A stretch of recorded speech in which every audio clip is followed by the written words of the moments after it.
Domingo é, para nós, o melhor dia da semana.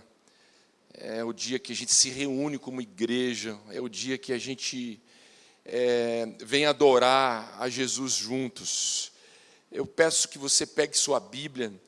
Hoje nós vamos para uma palavra que está lá no Evangelho de João, no capítulo 11. Na nossa última celebração de domingo, nós encerramos a nossa série em Salmos.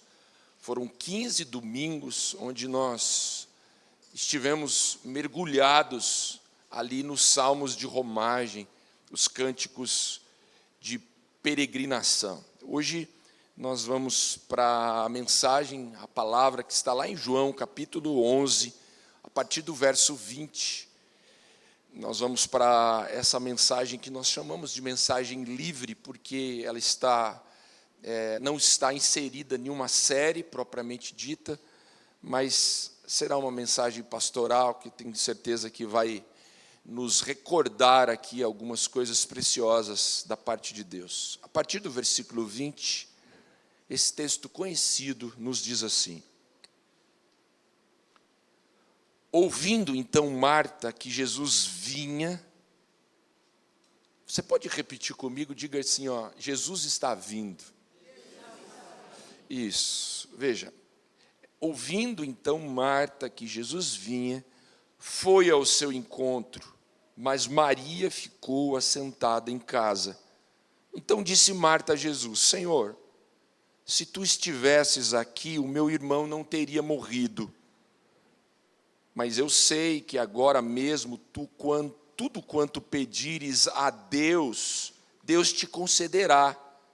Então disse Jesus a ela: o teu irmão há de ressuscitar. E disse Marta: eu sei que há de ressuscitar lá na ressurreição do último dia. Disse Jesus: eu sou a ressurreição e a vida. Quem crê em mim, ainda que esteja morto, ele viverá. E todo aquele que vive e crê em mim nunca morrerá. Crês tu isto? Você acredita nisto? Versículo 27, disse-lhe ela: sim, Senhor, eu creio que tu és o Cristo, o Filho de Deus, que havia de vir ao mundo. Até aí. Eu queria, mais uma vez, feche os seus olhos. Ó Deus, toma agora a nossa mente, toma, ó Deus, os meus lábios, as minhas palavras, mas toma, Pai, a nossa mente, toma o nosso coração, que possamos degustar da Tua palavra, que a Tua palavra possa nos alimentar. Venha, Pai, de uma forma especial, me capacitar para transmiti-la, também, ó Deus, iluminar a mente e o coração dos teus filhos para receber, ó Deus, a tua palavra. Eu peço a tua bênção para isso, em nome de Jesus. Amém. Esses dias atrás, eu estava conversando com alguém. Eu nasci e me cresci em Maringá. E eu estava conversando com alguém a respeito de uma cultura que existe em Maringá, a respeito daqueles lanches de rua, o famoso cachorrão, como é conhecido ali em Maringá. Eu estava falando que na minha época, quando nós éramos ainda jovens, nós, por incrível que pareça, nós saímos do culto e nós não tínhamos um lugar, um restaurante, por exemplo, para ir comer um lanche. Por incrível que pareça, uma cidade daquele tamanho, e nós tínhamos muito poucos lugares onde a gente podia sair para ir comer um lanche. Por quê? Porque a cultura da cidade é essa cultura do lanche de rua. Então as pessoas saíam e elas sentavam ali nos banquinhos, às vezes estendiam os banquinhos nas ruas, aliás, nas calçadas, e comiam ali o tal do cachorro quente, que é aquele cachorrão prensado. Olha que curioso, né? Algo que hoje, e até hoje, acaba fazendo parte da cultura do maringaense. Eu não sei quantas pessoas são como eu, mas eu sempre acabava, né, indo, quando morava lá, acabava indo no mesmo lugar. E é interessante, nós íamos sempre no mesmo cachorro-quente e a gente sempre, eu acabava sempre pedindo o mesmo lanche. Era sempre o mesmo. Ah, mas tem tantos. Ah, mas são tantos lugares. Mas era algo meu. Eu saía e eu sempre gostava de ir. Eu me lembro até hoje. O lugar e o lanche que a gente pedia. E antes que você me contrarie, antes que você diga assim, ah, pastor, mas o senhor é muito conservador. Veja, a palavra diz que Jesus é o mesmo ontem, hoje, e ele vai ser o mesmo eternamente. Então, eu posso dizer que eu sou, então, parecido com Jesus. Eu continuo o mesmo. Até hoje, quando eu vou a Maringá visitar os meus pais, levar o Arthur, quando a gente pensa ali em comer alguma coisa, eu sempre procuro o mesmo lugar e eu tenho ali o meu lanche preferido. Interessante isso. Veja, nessa mesma ideia, eu não sei quantos de vocês foram a um restaurante pela primeira vez, e aí vocês chegaram lá, pegaram um cardápio, ou menu, como você queira, e aí você pega o cardápio e você começa ali, é a primeira vez, você não está acostumado, nunca foi ali, e aí você olha para aquele cardápio imenso, e você fica ali um tempão procurando um prato, uma comida, algo que você vai, talvez, e gostaria de comer. E você fica procurando, e aí você, depois de muito esforço, por não conhecer o cardápio, você pede. Então o garçom vem, pega o seu pedido, leva, e daqui a pouco, com alguns minutos, ele chega com o seu prato. E aí ele coloca na mesa, e quando você olha para o seu prato, você está ali comendo, de repente você vê o garçom chegando com o pedido da mesa do lado. Daí você olha para o pedido da mesa do lado, ah, mas tinha aquilo? Parece que aquilo lá é mais... Você olha para o seu prato, você olha para o prato do rapaz que pediu do lado, você fala assim, não dá para trocar? Ah, mas se eu vier aqui de novo, outra vez, eu não vou pedir isso aqui não, eu quero aquilo lá. É engraçado, que parece que o pedido do outro é sempre melhor do que o seu pedido.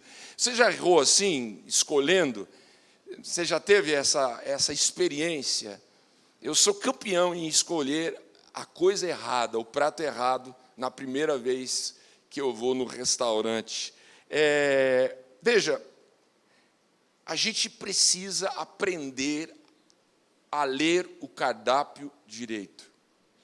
É esse o tema que eu dei para a mensagem. Aprenda a ler o cardápio. Eu quero dizer uma coisa, existem muitas coisas no cardápio de Deus. Existem muitas coisas no cardápio de Jesus. Talvez você que entrou aqui hoje, você conhece apenas algumas coisas, mas existem muitas outras coisas. Você pode ter experimentado apenas uma parte daquilo que Deus tem para você, mas existem muitas outras coisas nesse cardápio imenso de Deus. Você quer ver alguns exemplos?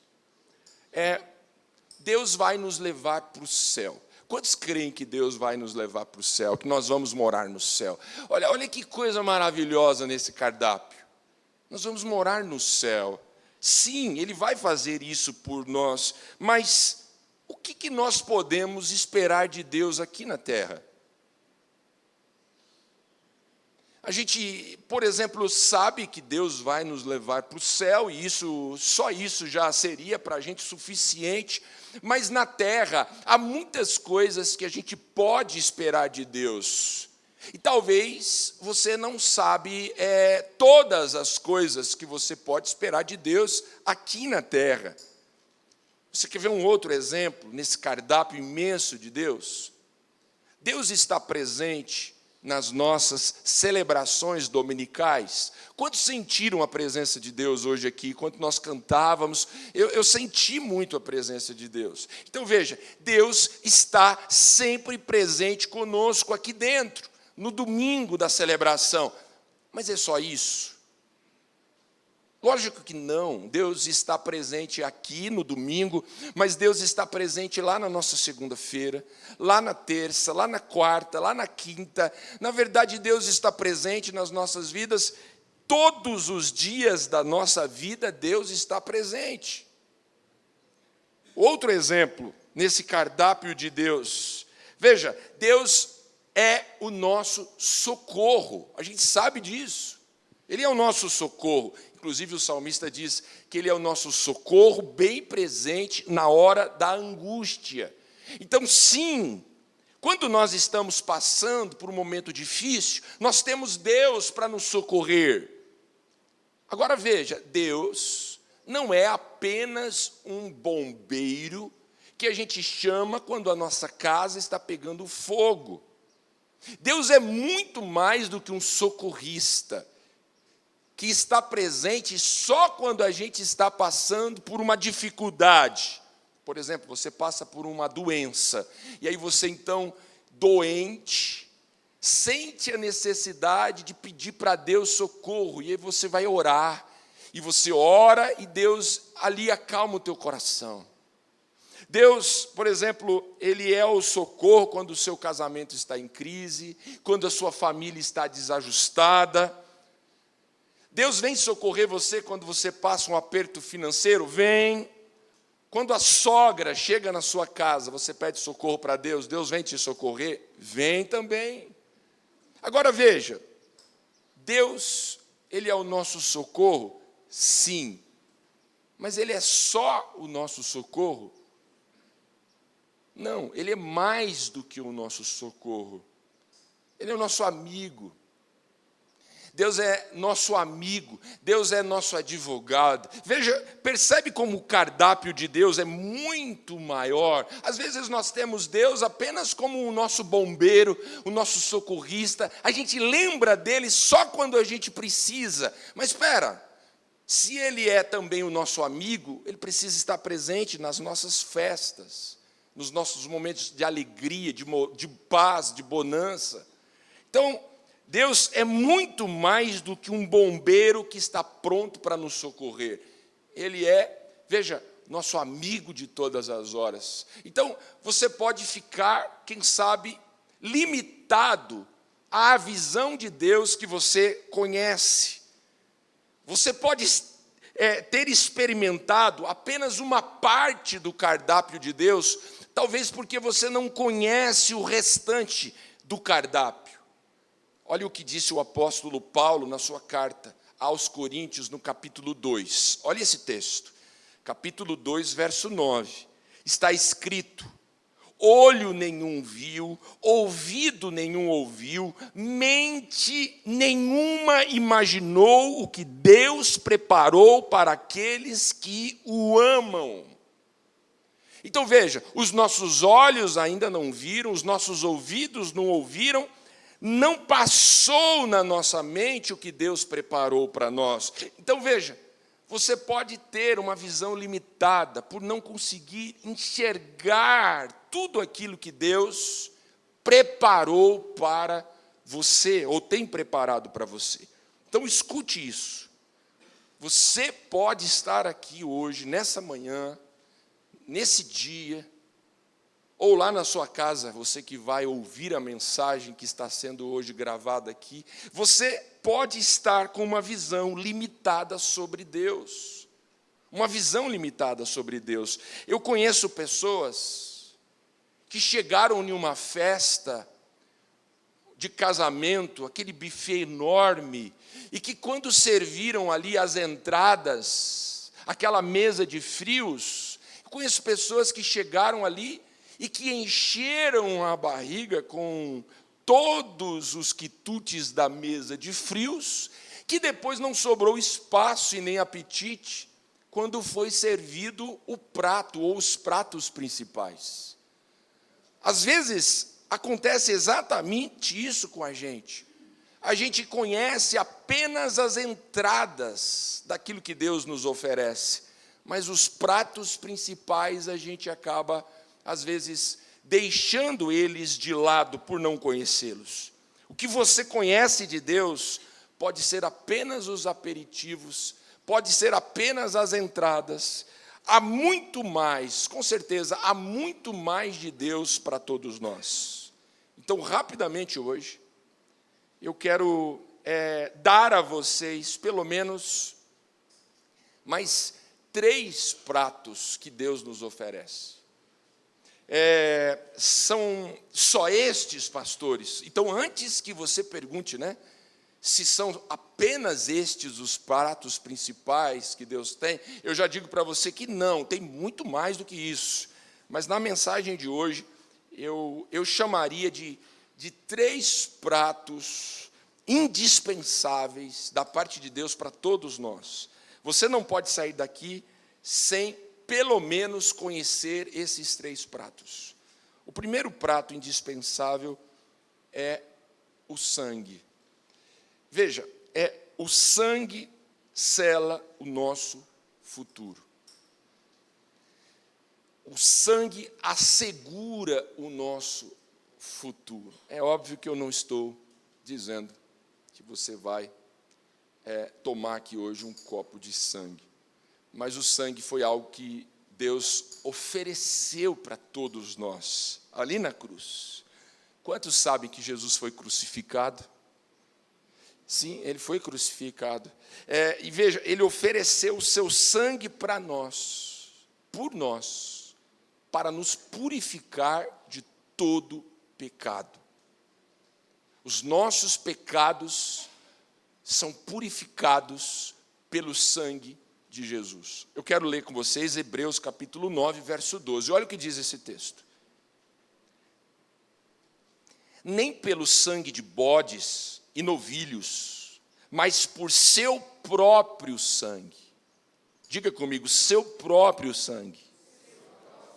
Ele entrou uma vez por todas no santo lugar. O santo lugar, no Antigo Testamento, era um lugar onde o sumo sacerdote entrava com frequência. Pelo menos uma vez por ano, o sumo sacerdote entrava no Santo dos Santos, nesse lugar do templo ou do tabernáculo, com uma bacia do sangue dos animais que foram oferecidos lá fora no pátio. Esse sangue, o sumo sacerdote levava no Santo dos Santos para oferecer a Deus para o perdão do pecado das pessoas que lá tinham oferecido. Mas olha o que Jesus fez. De uma vez por todas, ele entrou no Santo dos Santos, nesse lugar, tendo obtido para nós eterna redenção. Eterna redenção. Agora veja o versículo 22. Segundo a lei, se purificam com sangue, então, sem derramamento de sangue, não há perdão, não há remissão de pecado. É o que a Bíblia, é o que a palavra está dizendo. Era a ordem da lei. Para que houvesse o perdão dos pecados, era preciso derramamento de sangue. E olha o que Jesus fez por nós. E aí eu abro, então, um parênteses para dizer uma coisa muito séria. Muitas pessoas, muitos de nós, não entenderam ainda como a graça de Deus trabalha, como a graça de Deus funciona. Quando a gente sente que a gente pecou, o que a gente faz? Você sentiu que você pecou, cometemos um erro, o que a gente faz? Geralmente a gente faz assim, a gente chega para Deus e a gente diz assim: Senhor, eu fiz bobagem, eu pequei, o Senhor me perdoa? E aí nós achamos que simplesmente Deus olha lá do céu e a gente está aqui na terra, e Deus olha lá do céu, e Deus diz assim: sim, meu filho, eu te perdoo. A gente acha que é só isso, ou que ficou somente nisso. Vou dar um exemplo: você vai e xinga a sua mãe. Irmãos, xingar já é feio, agora xingar a mãe, aí é pecado. Xingar é pecado. O xingamento, as palavras feias. Você xinga alguém, o que você faz? Eu fiz bobagem. Oh, Deus, me perdoa. Oh, meu filho, te perdoo. Oh, não xinga mais não. É só isso que acontece? Ou melhor, é só por aí que a gente deve ficar? Ah, você vai e bate o carro no estacionamento do supermercado, você vai fazer uma manobra e rala e amassa o carro do vizinho, ali no estacionamento do mercado, e aí você olha do lado, e aí você vê, ninguém está olhando, e aí você sai de fininho, não fala para ninguém, e aí você chega em casa, a sua consciência pesa, você fala assim: oh, Deus, me perdoa. E aí Deus diz assim: tá bom, meu filho, eu te perdoo, mas não faz não, tá? Uma hora dessa ele está lá, pagando o conserto, bravo, porque ele não sabe quem que foi. É assim que acontece. É assim que a graça de Deus trabalha em nós. Você falsifica um documento. Oh, Deus, me perdoa, eu precisei fazer aquilo. Você mente para sua esposa. Daí você: oh, Deus, eu menti para minha esposa, a pessoa mais importante da minha vida, Senhor, me perdoa. E aí Deus vai lá e te perdoa. Você é infiel a Deus. E aí a tua consciência pesa: Senhor, me perdoa. E fica por isso mesmo. E é tudo bem, está tudo bem. A gente peca, pede perdão e está tudo bem. A gente precisa entender que não é assim que a graça de Deus funciona. Como é que a graça de Deus funciona? A Bíblia diz que a única maneira de um pecado ser perdoado é quando o sangue é derramado. E esse sangue foi derramado por nós. Nós precisamos entender a história completa. O ensinamento bíblico completo. Porque lá no Antigo Testamento, como era o costume, sacrificavam os animais, o cordeiro, os bodes, ali os animais, mas Jesus, quando ele veio para completar isso, como diz o texto que a gente acabou de ler de Hebreus, de uma vez por todas. Hoje não há mais a necessidade de sacrifício, porque o sacrifício perfeito foi realizado por Jesus. De uma vez por todas, ele morreu por nós e o seu sangue nos redimiu. Como diz a música, o seu sangue me redimiu, da morte me livrou, liberto eu estou. Quantos podem glorificar a Deus por isso? Olha o que disse o apóstolo Paulo quando ele escreveu a carta aos Romanos, no capítulo 6, verso 23. Ele diz assim: pois o salário do pecado é a morte, mas o dom gratuito de Deus é a vida eterna em Cristo Jesus, o nosso Senhor. A gente olha para essa passagem e o que a gente vê? Veja, que ele não cobrou, que Deus não cobrou nada de nós. Para você ir morar no céu, Deus não cobrou nada de você, mas algo importante nós precisamos entender. Apesar de Deus não cobrar de você, não significa que a eternidade foi de graça. Ela foi de graça para nós. Você recebeu um passaporte para ir morar no céu de graça, mas não foi de graça. Jesus pagou o preço. O salário do pecado é a morte, mas o dom que a gente recebeu, o presente da vida eterna que nós recebemos de Deus, nós recebemos de graça, mas não foi de graça. Jesus pagou um preço. E qual foi o preço? O seu sangue. Foi preço de sangue. O sangue de Jesus nos tornou dignos de ir morar nos céus. Então esse é o primeiro prato principal, o sangue. O segundo prato, eu queria ir para uma outra dimensão nesse mesmo assunto. O segundo prato é a cruz.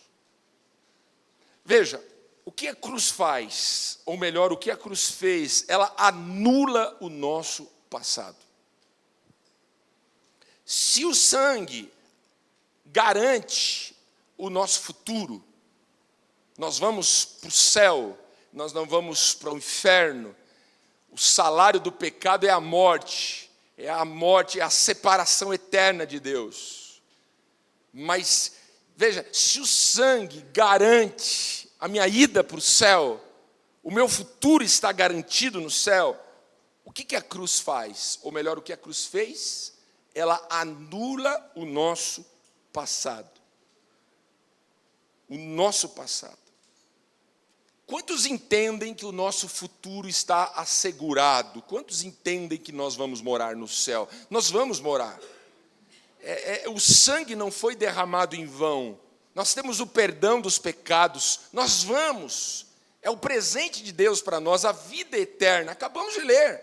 Agora, qual que é o problema?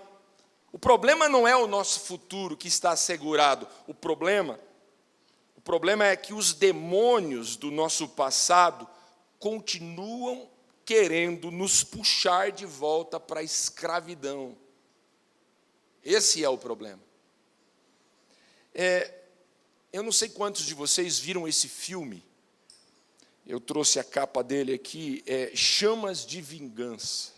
Quantos assistiram esse filme? Chamas de Vingança. Está assistindo bastante, né, Cecé? Você e o Luiz, né? É muito bom esse filme. É de um ator que eu particularmente gosto muito, o Denzel Washington. Talvez um dos melhores atores da atualidade. Esse ator, o ator principal, ele é contratado para fazer a segurança de uma família rica. E o que acontece? Ele faz a segurança da família, mas a filha, se eu não me engano, o nome dela é Pita, ela foi sequestrada. Ele fazendo a segurança, de repente, eles vão lá, alguém vai lá e sequestra a filha da família. Foi uma situação bem desconcertante. Os sequestradores vão e pedem uma fiança absurda, milhões de dólares, não me lembro agora o valor, foi algo absurdo.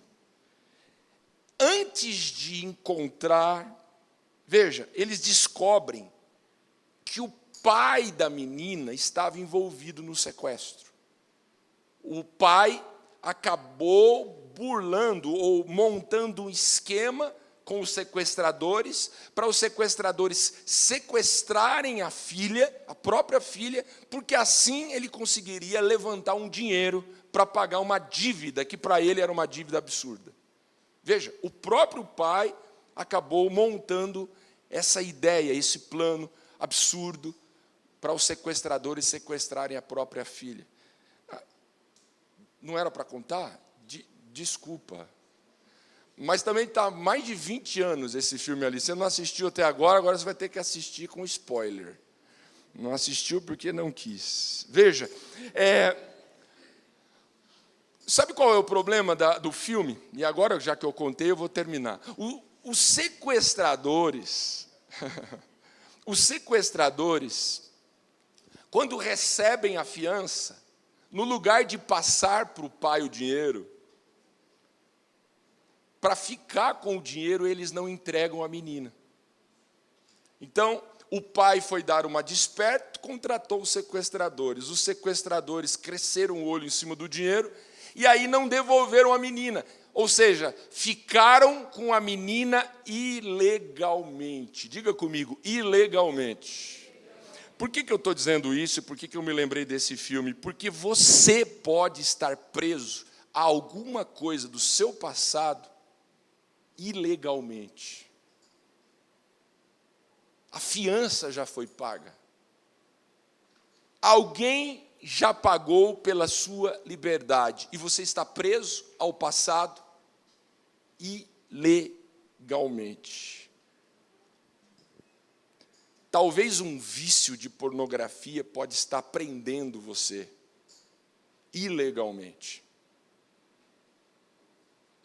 Talvez um vício seja no álcool, ou seja, às vezes um cigarro, que talvez faz muito mal para a sua saúde, inclusive o médico já disse para você, olha, para com isso, larga disso. E aí você não consegue se libertar de um vício. E você está preso a esse vício. Mas percebe, alguém já pagou a fiança para essa liberdade. Você já não é mais escravo do seu passado. Talvez um relacionamento extraconjugal está prendendo você ilegalmente. Talvez um comportamento agressivo. Você continua agressivo, continua com um comportamento que não condiz mais com você, com o seu estilo de vida hoje. Você é um cristão, um filho de Deus, e você está sustentando um comportamento que já não é mais um comportamento dessa nova criatura que Deus está fazendo com você. E você está preso ao passado ilegalmente. Deixa eu abrir um parênteses. Não há nada mais desanimador de você conhecer a Jesus e permanecer preso em uma dessas coisas lá do seu passado. Por quê? A impressão que a gente tem quando a gente está preso a alguma coisa do passado, mesmo conhecendo a Jesus, a impressão que a gente tem é que a palavra de Deus parece mentirosa para nós. E você vai, por exemplo, e ouve que você tem que orar, daí você vai orar, mas você está preso ao passado, você ora, mas você continua vazio. Parece que a palavra não funciona para você. Você faz as coisas, procura fazer as coisas, mas nada dá certo, nada vai ao encontro da palavra. Então você parece que as coisas para você não funcionam, mas por isso, é para isso. Você muitas vezes está preso a coisas que ficaram lá atrás. E eu repito, ilegalmente. Veja, o que Deus está nos dizendo hoje? Eu morri por você. Eu derramei o meu sangue, eu dei o meu sangue pela sua vida, para garantir o seu futuro. O que Deus está dizendo? Eu entreguei Jesus na cruz. Eu fui para a cruz, eu morri por você, para garantir o que a você? A sua liberdade. Você não está mais preso ao seu passado. Nenhum pecado mais consegue te acorrentar. E muitos de nós, por não saber essa verdade, estamos como aquele elefante que cresceu desde pequenininho, preso a uma corrente fininha, a uma estaca ali totalmente pequena, presa na terra, e você está ali preso. Hoje você é um homem forte, uma mulher forte, Deus está com você, Deus fez tudo isso, mas você continua preso, talvez por não saber que você já está livre. Você é livre, você está livre. Olha o que disse o apóstolo Paulo, escrevendo aos Gálatas, no capítulo 3, verso 13, ele diz assim: Cristo nos redimiu da maldição da lei, quando se tornou maldição em nosso lugar. Pois está escrito: maldito todo aquele que foi pendurado em um madeiro. Percebe? Jesus não morreu, não apenas para perdoar os nossos pecados, mas Jesus morreu para que a maldição dos nossos pecados não tenham mais controle sobre a nossa vida. Veja, eu repito, Jesus morreu não apenas para o perdão dos nossos pecados, mas para que a maldição dos nossos pecados não tenha mais controle sobre as nossas vidas. Eu orei essa semana e eu pedi muito a Deus, quando preparava essa mensagem, eu pedia, Senhor, que os meus irmãos, que todas as pessoas que estiverem ali no nosso auditório, seja de manhã ou seja à noite, que os olhos dos meus irmãos se abram para que eles possam enxergar o poder libertador da cruz. O poder libertador da cruz. É algo que Deus oferece para você. Você tem esse poder. Você é mais forte hoje por aquilo que Jesus fez por você. Você é livre. Você é esse elefante forte que está preso a uma estaca tão pequena. E aí você está dizendo, mas eu não consigo me libertar disso. Meu irmão, não é eu não consigo. É só você se apropriar daquilo que a palavra está dizendo. Se Cristo vos libertar, verdadeiramente sereis livres. Sereis livres. Eu queria que você tentasse imaginar Jesus pendurado naquela cruz. Quantos de vocês sabem que quando Jesus estava pendurado ali, alguém chegou com uma coroa de espinhos e cravou na cabeça de Jesus? Eu fiquei pensando uma vez, por que será que Jesus permitiu que aquela coroa de espinho fosse cravada na cabeça dele? Apenas para mostrar que ele seria um rei fajuto, apenas para que as pessoas ali pudessem debochar da cara dele, ele que dizia ser o rei dos judeus, e agora ele estava ali com uma coroa, não de ouro, mas uma coroa de espinhos. Sim, talvez isso. Mas que os professores de teologia me perdoem, mas eu posso imaginar que talvez um dos motivos que aquela coroa de espinho fosse cravada na cabeça de Jesus, talvez Jesus tenha aceitado aquela coroa de espinho para mostrar de uma vez por todas, para quebrar de uma vez por todas as batalhas mentais, as lutas mentais que passam na minha e na sua cabeça. Isso também precisa ser quebrado. A cruz fez isso por nós. Quantos de nós carregamos pensamentos ruins? Quantos de nós carregamos pensamentos de desânimo? Eu não consigo. Eu estou preso. O meu passado me persegue. Quantos de nós vivemos com medo? Quantos de nós estamos acorrentados? Pensamentos pessimistas, negativos. Muitos com pensamentos suicidas. Veja, eu deixo isso para você nessa manhã. Entenda o que a cruz fez para você. A cruz fez isso. Ela veio para quebrar toda a maldição do seu passado. Você está livre hoje. Inclusive esses pensamentos ruins que rondam a sua cabeça. Jesus na cruz do Calvário fez o que fez para te dar uma nova mente. A mente de Cristo. Eu quero ler com vocês rapidamente pelo menos 3 versículos. Olha o que disse Pedro. 1 Pedro, capítulo 5, versículo 7. Olha só o que ele diz. Entreguem-lhe todas as suas necessidades. Ou melhor, todas as suas ansiedades, todas as suas preocupações. Entreguem para Ele, pois Ele cuida de vocês. Irmãos, por que a gente não entrega as nossas ansiedades? Por que a gente fica preocupado, com a nossa mente preocupada, preocupado com o futuro, preocupado com o presente, preocupado com isso, preocupado com aquilo? As nossas ansiedades, vamos entregar para Deus. Olha o que diz Paulo aos Filipenses, capítulo 4, verso 7. Então, vocês experimentarão a paz de Deus. Quantos querem experimentar a paz de Deus?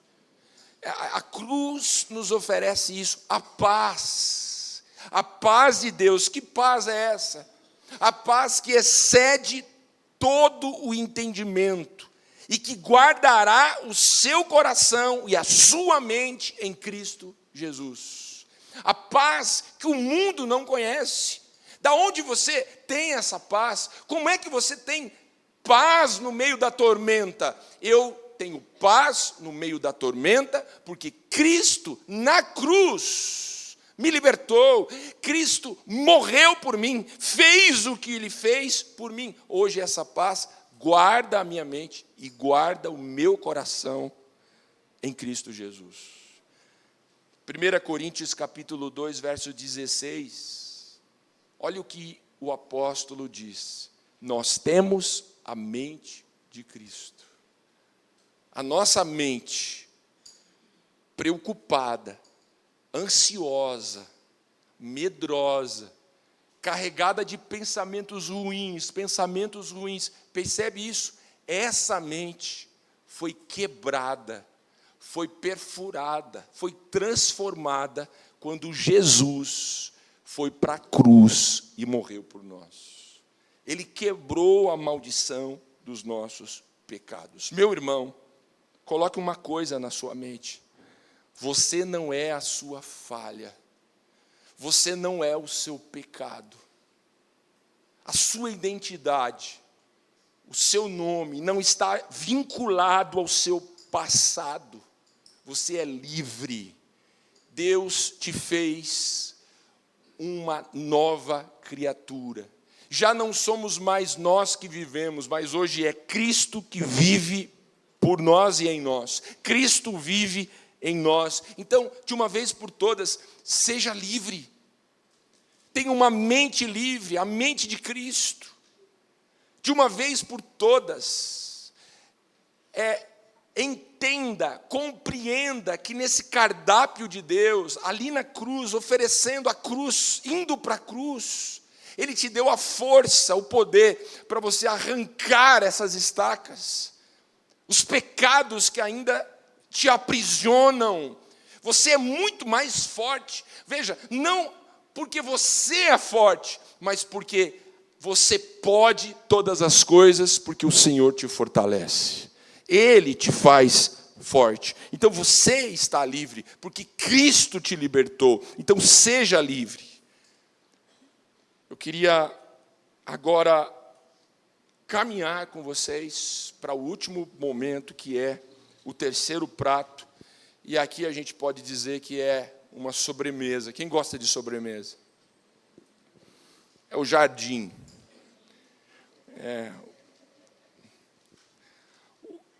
Eu falei do sangue, eu falei da cruz, e eu quero agora falar do jardim. Porque o jardim ressuscita o nosso presente. O sangue assegura o futuro. A cruz quebra a maldição do nosso passado. E o jardim? O jardim ressuscita o nosso presente. Aí você vai dizer assim, pastor, por que jardim? Porque o jardim na Bíblia ele é símbolo de renascimento. O jardim é símbolo de crescimento. O jardim é símbolo de vida. De vida. Vocês se lembram do Éden? A gente não chama o jardim do Éden. Como que você imagina que seja o jardim do Éden? Imagina, lindo, maravilhoso. Aquele campo bonito, as flores. Eu imagino um lugar belíssimo. O jardim do Éden. O primeiro lugar onde Deus colocou ali Adão e Eva. Um lugar, sem dúvida, espetacular. Então, jardim na Bíblia representa isso. É símbolo de vida. É símbolo de renascimento. Veja esse texto, João capítulo 19, verso 41.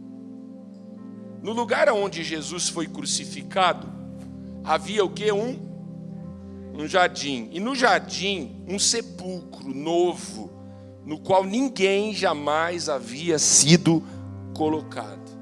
Eu não sei quantos de vocês conhecem a história toda, mas a gente sabe, Jesus ressuscitou ele foi sepultado nessa sepultura nova que foi emprestada. Ele foi enterrado ali e aí ele ressuscita. E o que a gente vê? A gente vê algo bem interessante. Maria Madalena foi a primeira pessoa que encontrou Jesus depois que ele ressuscitou. E como Jesus foi sepultado e ali tinha um jardim, ele foi encontrado nesse jardim. Por isso que Maria Madalena achou e confundiu Jesus, que estava ressuscitado na frente dela, com um jardineiro. Um jardineiro. Por quê? Porque ele estava no jardim, era um jardim ali. Olha o que diz João 20, verso 15. Disse Jesus: mulher, por que você está chorando? Ela estava chorando, Jesus estava morto, tinha sido sepultado. E aí Jesus ali já vivo, ressurreto: ei mulher, por que você está chorando? Quem é que você está procurando, mulher? E olha o que o evangelista, o escritor diz. Ela, supondo que fosse o jardineiro, começou a conversar com Jesus, supondo que fosse o jardineiro. Quando ela ouviu e viu que não era jardineiro, coisa nenhuma, que era Jesus, ela ficou maravilhada. Aquela tristeza, aquela angústia que ela estava sentindo porque Jesus tinha sido morto, que tinha sido sepultado, estava ali enterrado, aquela angústia, instantaneamente, ao reconhecer Jesus naquele jardim, não era o jardineiro, era Jesus naquele jardim, instantaneamente ela ficou maravilhada. E diz a Bíblia que ela saiu correndo e foi contar para todos os outros discípulos, e ela saiu contando para todo mundo. Aí você consegue entender por que Jesus apareceu primeiro para uma mulher, né? Porque a mulher tem facilidade, né? Ela sai falando, vai falando, e todo mundo ficou sabendo, né? Jesus, estou brincando, irmãos, estou brincando. Os homens também. Isso não é fofoca, é testemunho. Ó, Jesus ressuscita. Você consegue entender o que o jardim faz com a gente? Ressuscita o nosso presente. Olhe para mim. O jardim ressuscita o nosso presente. Aquele coração angustiado de Maria Madalena, aquela tristeza, aquele jardim, naquele jardim, quando viu Jesus, quando Jesus chegou, conversou, ela foi transformada. Ela foi transformada. Aí você está perguntando assim nesse final de mensagem: pastor, e o Lázaro? O senhor começou com Lázaro, e cadê o Lázaro? E cadê João 11, né? A gente leu lá no início. Deixa eu ir para o texto no final da mensagem. Marta e Maria, duas irmãs, uma delas foi correndo. Por quê? Porque Lázaro estava doente. O irmão Lázaro, eram 3 irmãos, Marta, Maria e Lázaro. Lázaro fica doente. Lázaro é amigo de Jesus, é muito conhecido. Jesus, sempre que passava em Betânia, ficava na casa dessa família. Uma das irmãs sai de casa, deixa a outra cuidando de Lázaro, que estava doente, sai correndo e vai lá, quilômetros, aonde Jesus estava. E aí chega lá e diz assim: Jesus, o nosso irmão, que é seu amigo, o Lázaro, ele está doente. O senhor não pode ir lá nos socorrer? Veja, irmãos, quando Jesus soube disso, ele ainda ficou na cidade que ele estava por 2 dias. Só depois de 2 dias é que ele vai e ele começa a ir para a casa de Marta e Maria, lá fazer alguma coisa para Lázaro. Olha o que diz João capítulo 11, verso 17. Quando Jesus chegou aonde? Na casa deles. Encontrou Lázaro, e Lázaro já estava sepultado. Há 4 dias que ele estava no sepulcro. Diga comigo, 4 dias. Por que essa informação é importante? Porque eles acreditavam, era uma crença ali dos judeus da época, eles acreditavam que a alma da pessoa que morria permanecia perto do corpo por 3 dias. Então eles acreditavam que até o 3º dia ainda tinha esperança daquela alma voltar para o corpo e o defunto, o corpo ali ressuscitar. Eles acreditavam nisso. Por isso, o escritor bíblico faz questão de dizer que quando Jesus chegou, já era o 4º dia. Ou seja, Jesus chegou exatamente no dia do desespero. No dia que não havia mais esperança. Não havia mais crença, não havia mais aonde eles pegarem, aonde eles acreditarem, no que acreditarem. Ele chega no dia do desespero. Foi o dia que Jesus chegou. Olhe aqui um pouquinho para mim. É possível que você esteja desesperado. É possível que você esteja vivendo o dia do desespero. É possível que você tenha a sensação também de que Deus, de que Jesus está demorando demais para chegar. É possível, talvez, que você esteja sentindo que Deus, por algum motivo que você não sabe qual, tenha falhado. O plano de Deus falhou para mim, pastor. Talvez você está sentindo. Talvez você não está dizendo com palavras, mas o seu coração está sentindo isso. Deus falhou. As promessas de Deus falharam. Escute isso. Não importa o que esteja morto. Não importa também quanto tempo que o que morreu está morto. Quando Jesus chegar, o que está morto ganhará vida. Você pode levantar a sua mão assim? Feche os seus olhos. Nós aprendemos domingo passado, né? Nosso levantar de mãos. Nós inclinamos o nosso coração para aquilo que Deus está falando. Não importa, meu irmão, que esteja morto na tua vida. Não importa quanto tempo isso esteja morto. Quando Jesus chegar, aquilo que está morto ganhará vida. Você que recebe essa palavra, feche a sua mão assim e diga: eu creio. Eu creio, eu creio. Então eu queria perguntar nesse final de mensagem: o que você enterrou? Na sua vida, o que você enterrou? O que você sepultou? O que é que foi que você desistiu, meu irmão? Minha irmã?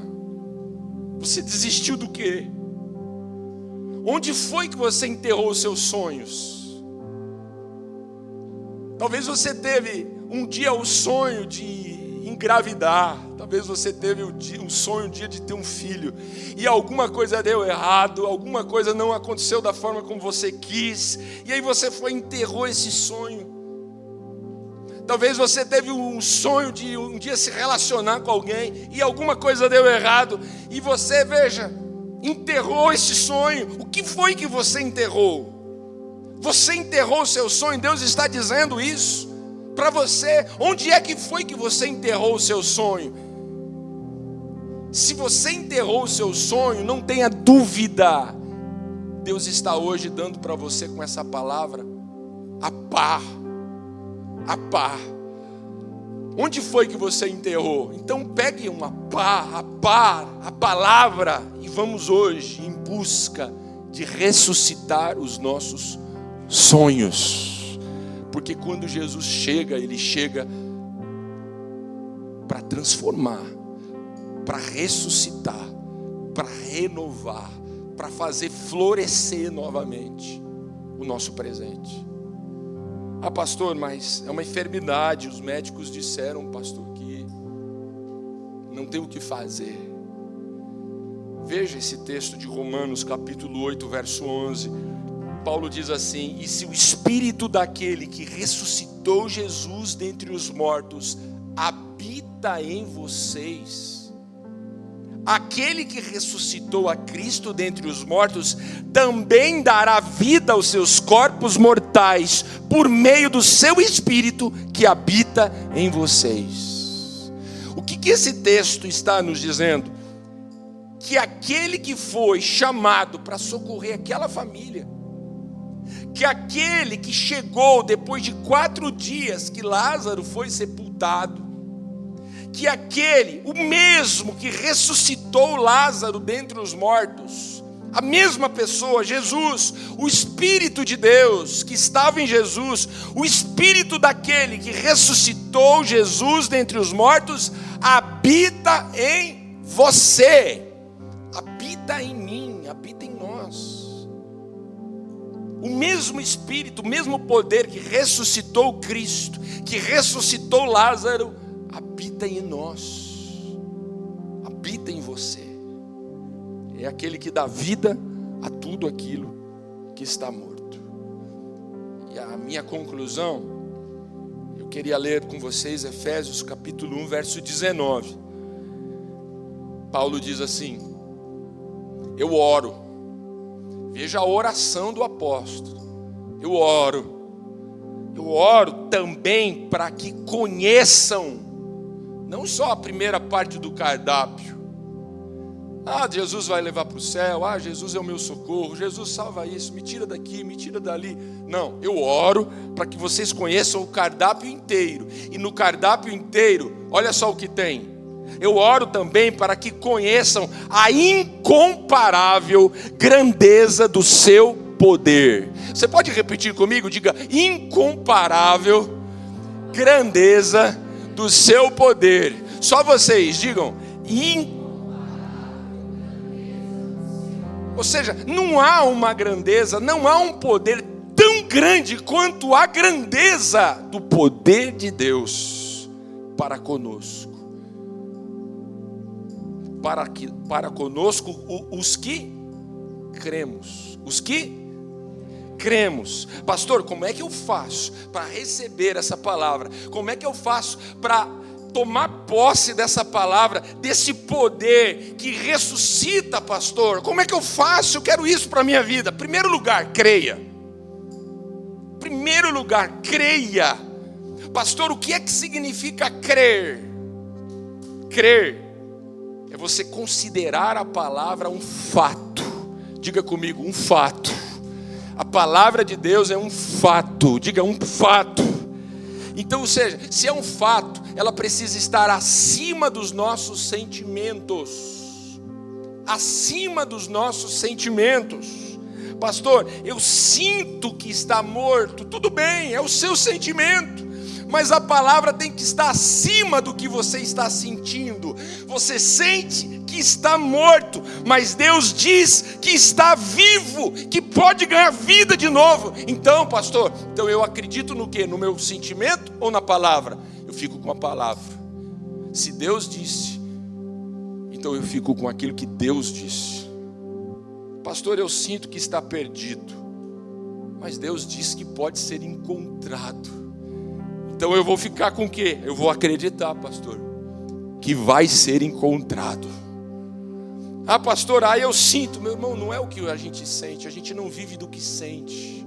O justo vive do que crê.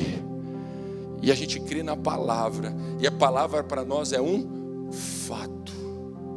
Um fato. Veja, irmãos, está escrito: o mesmo poder, olha o texto, o mesmo poder que ressuscitou Jesus dentre os mortos habita em você. O que habita em você não é 50% do poder, não. O que habita em você não é um poder inferior, menor do que o que habitou em Jesus.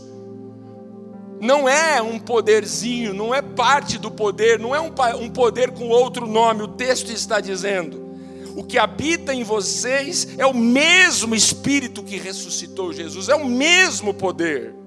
Diz o texto de Efésios: vocês precisam conhecer a incomparável grandeza desse poder. E aí eu encerro de vez com capítulo, com a continuação, versículo 20 agora, ele diz assim: esse poder ele exerceu em Cristo, ressuscitando-o dos mortos. Veja, o poder ressuscitou Cristo dos mortos, mas daí eu tenho um E ali, ó. Fez mais coisas. O que mais esse poder fez com Cristo, além de ressuscitá-lo dos mortos? Fazendo assentar à sua direita, à direita de Deus, nas regiões celestiais, muito acima, diga muito acima de todo governo, autoridade, poder, domínio e de todo nome que se possa mencionar, não apenas nessa era, mas também na que há de vir. Uau! Que palavra maravilhosa! O que o texto está dizendo? Que não há ninguém como Jesus. O mesmo poder que ressuscitou Cristo, colocou ele assentado à direita de Deus e deu a ele um poder que é incomparável ao poder de qualquer outra pessoa no mundo. Ninguém é como Jesus. Eu gostaria hoje que você se apropriasse dessa palavra. O sangue, o sangue, além de perdoar os seus pecados, assegurou o seu futuro. O seu futuro está assegurado. Você vai morar no céu. Deus nos deu a vida eterna. Não há o que temer. Mal nenhum vai nos suceder. Praga nenhuma chegará à nossa tenda. O Senhor assegurou o nosso futuro. Ele comprou, pagou a nossa dívida. Deus também nos oferece a cruz. O que a cruz faz? Ela neutraliza a maldição dos nossos pecados. Não há nada que prenda mais você. Você está livre, seja livre. Você é um homem livre, uma mulher livre. Pastor, mas o pecado ainda me aprisiona. Meu irmão, você é esse elefante forte que não conhece a força que Deus está dando, disponibilizando a você. Puxe essa estaca, rompa, quebre essa maldição que te prende, que te segura em um passado de pecado. Rompa isso. E por fim, receba também o jardim. O jardim é exatamente esse lugar em Deus, em Jesus, onde os nossos sonhos, que por algum motivo morreram, acabam a ganhar vida novamente. Que Ele ressuscite os seus sonhos, que Ele alegre o seu coração e que você saia daqui como Maria Madalena, contando para todo mundo que Jesus é poderoso para fazer infinitamente mais do que tudo aquilo que a gente já parou para pensar. Amém, queridos? Vamos orar, vamos aplaudir Jesus. Pode aplaudir. Vamos orar. Gostaria de convidar você a ficar em pé, por favor. Feche os seus olhos. Eu queria orar por você. Eu sei que o nosso horário está avançado. E Jesus, obrigado por não desistir de mim. Jesus, obrigado por não desistir de nós. Jesus, obrigado por nos oferecer um cardápio tão amplo. Hoje nós conhecemos um pouco mais, mas eu sei que ainda há muito mais. Obrigado, Senhor. Obrigado pelo seu sangue que nos purifica de todo o nosso pecado. Obrigado por garantir, por assegurar o nosso futuro. Obrigado pela cruz que quebrou e quebra a maldição que nós carregamos no nosso passado. Obrigado. Obrigado pelo jardim, pelo poder da ressurreição, esse poder que habita em nós, esse poder que ressuscita os nossos sonhos, que faz cada um de nós acreditar que o melhor está por vir. Aqueles que estão aqui, ó Deus, que cada um saia, Pai, daqui com uma pá na mão, que a gente não deixe os nossos sonhos ali, ó Deus, enterrados, mas que a gente coloque todos eles na Tua presença, porque na Tua presença, ó Deus, até a tristeza salta de alegria, Pai. Venha, ó Deus, alegrar o coração dos Teus filhos, da Tua igreja, e abençoar o Teu povo para uma semana maravilhosa. Maravilhosa é o que eu te peço, em nome de Cristo Jesus. Vamos aplaudir mais uma vez o Senhor. Amém. Amém. Que a graça de Jesus, que o amor de Deus, esse incomparável amor de Deus, revelado para nós na cruz do Calvário, e a presença do Espírito Santo, esse poder inigualável, incomparável de Deus sobre a sua vida, possa te acompanhar durante todos os dias dessa semana, durante todos os dias da sua vida. E aqueles que recebem, digam amém.